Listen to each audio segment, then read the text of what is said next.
Mari kita lihat contoh soalan lazim temuduga pembantu perawatan kesihatan. Boleh ceritakan sedikit tentang diri anda dan latar belakang anda. Apakah yang anda faham tentang tugas sebagai seorang pembantu perawatan kesihatan? Mengapa anda memilih bidang perawatan kesihatan sebagai kerjaya anda? Bagaimana anda menangani pesakit yang sukar bekerjasama atau agresif? Apakah langkah-langkah yang perlu diambil untuk memastikan kebersihan dan keselamatan di ward? Ceritakan satu situasi di mana anda perlu bekerja di bawah tekanan dan bagaimana anda menanganinya. Bagaimana anda memastikan kerahsiaan maklumat pesakit sentiasa terpelihara? Jika berlaku kecemasan di tempat kerja, apakah tindakan pertama yang anda akan ambil?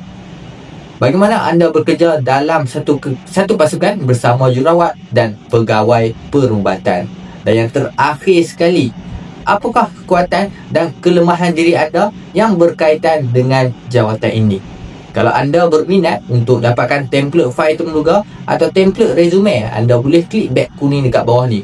Manakala kalau anda nak tahu jawapan bagi soalan-soalan ini, anda boleh komen dan share video ini.